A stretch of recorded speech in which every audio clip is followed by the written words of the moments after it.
Almost every self-made millionaire has a secret that makes them look as if they are struggling. Most people believe wealth should be visible, so they chase better cars, bigger houses, the latest smartphones, and obsess over more expensive watches, more respectable clothes, and more frequent vacations. They think success should be seen by others.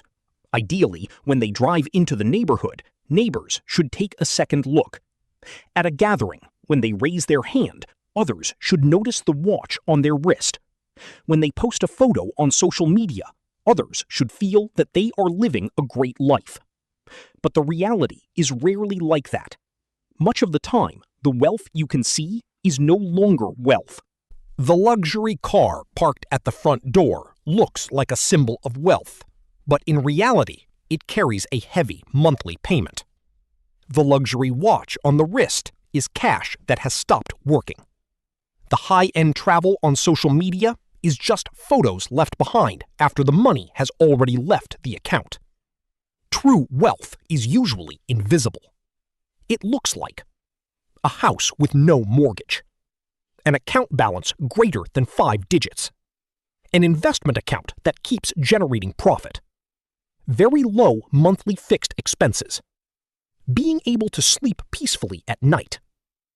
A truly wealthy person doesn't need others to think they look successful. That is why most people don't understand it. Most people can never truly grasp this point. Today, I am going to show you exactly what it is. Garrett drove his car into the driveway as usual. He drove slowly, unhurriedly, with the windows rolled down. The passenger side of his 2003 Ford Ranger pickup truck had a dent. That dent had been there longer than most neighbors on this street had lived here. Across the street, Marcus turned off the engine of a brand-new black BMW X5. The car body was glossy and pitch black, still bearing temporary dealer license plates. He stepped out of the car, adjusted his sunglasses, and gave a slight nod to Mrs. Patterson next door. That nod meant, "Yes, I know you are looking at me." And she was looking. Indeed, everyone was looking. That was the thing about Maple Street. People noticed what you owned, and based on what they saw, the whole street had already come to a conclusion. Marcus was doing very well, while Garrett was just scraping by. But appearances are often deceiving. Garrett is 51 years old and works as a building inspector for the county. He rotates through the same few flannel shirts and work boots every week. He bought his current house at an extremely low price during a foreclosure auction when the market crashed years ago. Because he can fix almost anything with his own hands, he completely paid off his mortgage 9 years ago and has never hired a contractor. He eats at home most nights, drives to and from work, and walks his mixed-breed dog, Oscar, around the block after dinner. On weekends, he fixes things. A leaky faucet, a shaky shelf, the kinds of problems most people would pay someone else to handle. Marcus, on the other hand, is 38 years old. He works in tech sales and makes a high salary. He always has the latest version of everything: phones, watches, sneakers. He moved to Maple Street about 2 years ago, and since then, his lifestyle has been high profile. He replaces his furniture every few months, pays for subscriptions he forgot he signed up for, and takes trips to Las Vegas with his buddies. He leased the car, financed the watch, and charged everything else to credit cards, telling himself he would sort it all out once his next sales commission check arrived. To be honest, everyone in the neighborhood thought Marcus had life all figured out. People talked about him at barbecues as if he were living proof that hard work pays off. Nobody talked about Garrett. He just existed there. Things started with small details. Marcus stopped parking his BMW in the driveway and started putting it in the garage. This wasn't because he had suddenly learned humility. It was because his phone began ringing heavily with collections calls from banks labeled as unknown numbers. He knew very well that if they saw the car parked outside, A tow truck might roll up in the dead of night and repossess it before he woke up. So he hid it, kept the garage door closed, and walked down the driveway, acting as if nothing was wrong. Then the mail started piling up. Not regular mail, but the kind with red stamps. Final notice. Past due. He would grab the stack of letters, stuff them into a drawer, and tell himself he would deal with them tomorrow. But tomorrow always became next week. One night, Marcus sat in his kitchen with the lights off, illuminated only by the glow of his laptop, trying to figure out which card still had a remaining credit limit. He needed to buy groceries. Real groceries. Not takeout, not DoorDash. Eggs, bread, ground beef. He checked his account.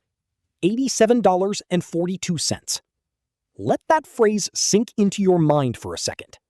A man making monthly payments on a $60,000 car had only $87 to his name. Meanwhile, across the street, Garrett was on the phone with his accountant. It wasn't because anything was wrong. It was just a routine quarterly check-in. They talked about Garrett's properties. Not fancy apartment buildings. Just 2 duplexes in the neighboring town. They were run-down properties he had cleaned up himself over countless weekends, hauling lumber in his beat-up Ranger pickup and laying tiles until his knees ached.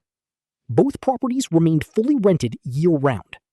He also had a brokerage account that he had been quietly and consistently investing in for over 20 years.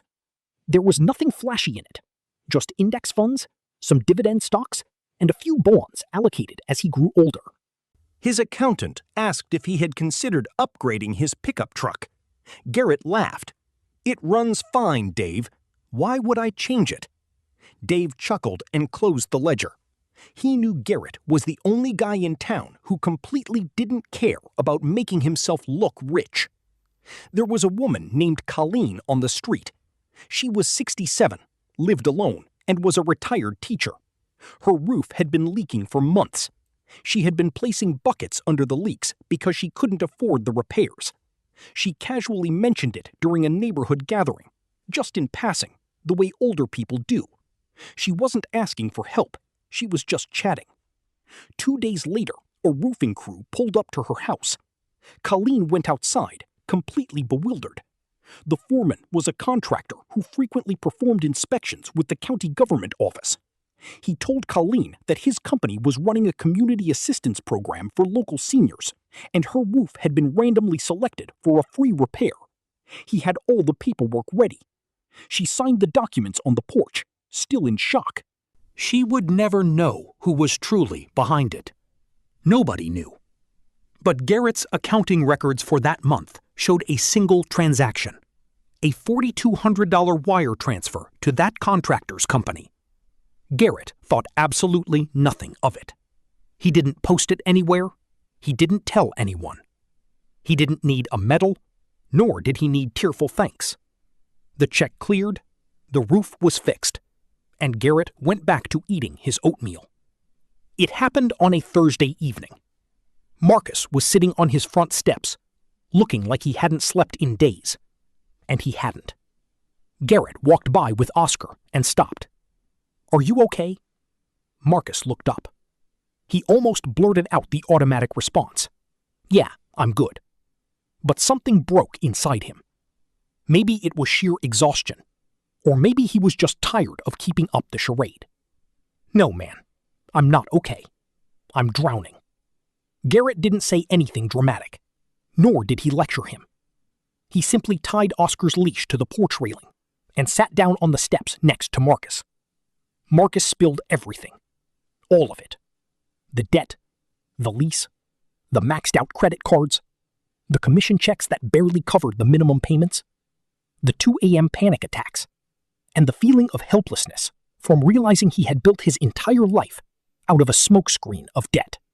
Garrett listened. Then, after a long silence, he reached out to scratch Oscar behind the ears. Without looking up, he said something Marcus would never forget. "You know what's funny? I probably have more money than I could ever spend in my lifetime, but nobody on this block knows it. You have almost nothing, yet everyone thinks you're a tycoon. Marcus didn't laugh. You are killing yourself to please people who don't matter to you, Garrett continued. I sleep peacefully at night because I don't owe anyone a dime. Not panicking when bills arrive, that is freedom. Being able to help someone else without worrying if you can pay your own rent, that is freedom. Being able to walk away from a job whenever you want because it's draining you, that is freedom. He gently tugged the leash as Oscar started to wander. I wear old boots, drive an old pickup, and eat leftovers twice a week. Not because I have to, but because those things mean nothing to me. What means something to me is that I can sleep like a baby every single night.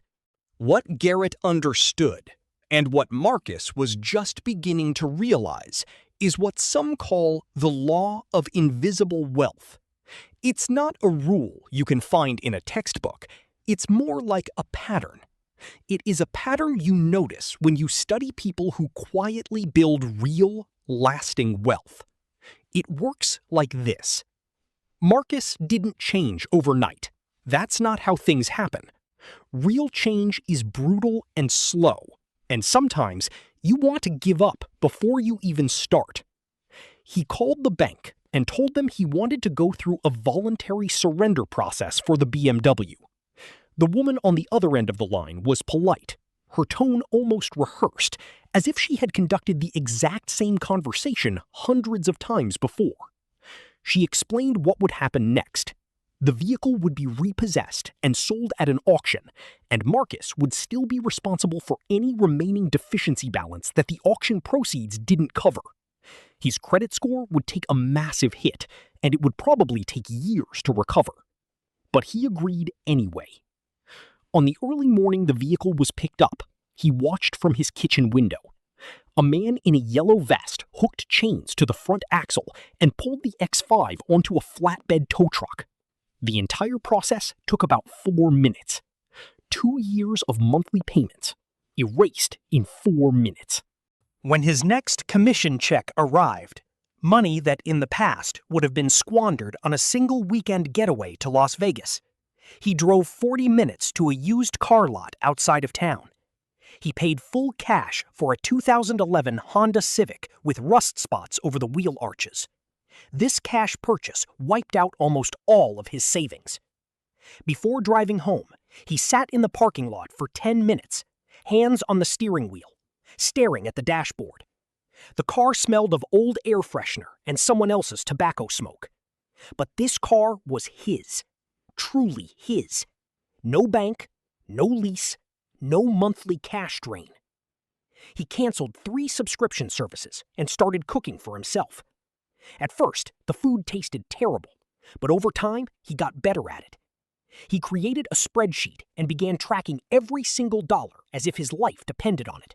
Because honestly, it did. By the 6th month, he had his first month with a financial surplus. It wasn't much, just a few $100s, but it was the first time in years that he hadn't lived beyond his means. He walked over to Garrett's house and said, "I slept completely peacefully last night." Garrett smiled. "Feels different, doesn't it?" "It feels like I'm breathing again." A year later, Maple Street looks almost exactly the same.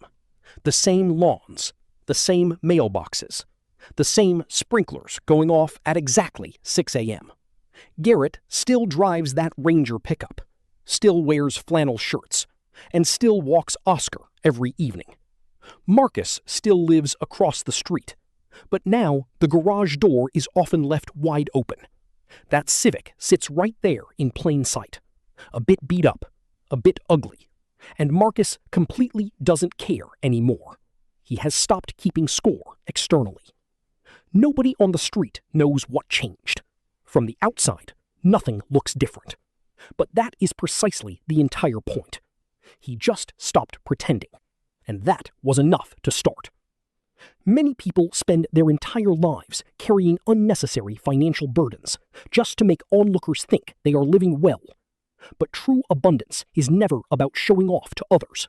It is about inner peace, life's freedom, and the calm of not needing to pretend. Shedding the shackles of vanity and facing real life head-on is the very first step toward true wealth. If the story of Marcus and Garrett touched your heart today, I would really love to hear your thoughts. Please leave your comments below. What are some expenses you have been forced to bear just to make things look right to others? Sometimes simply saying it out loud is the first step. If there is someone in your life who needs to hear this right now, please share it with them. It might just be a wonderful thing for them. Thank you for your likes, and see you next time.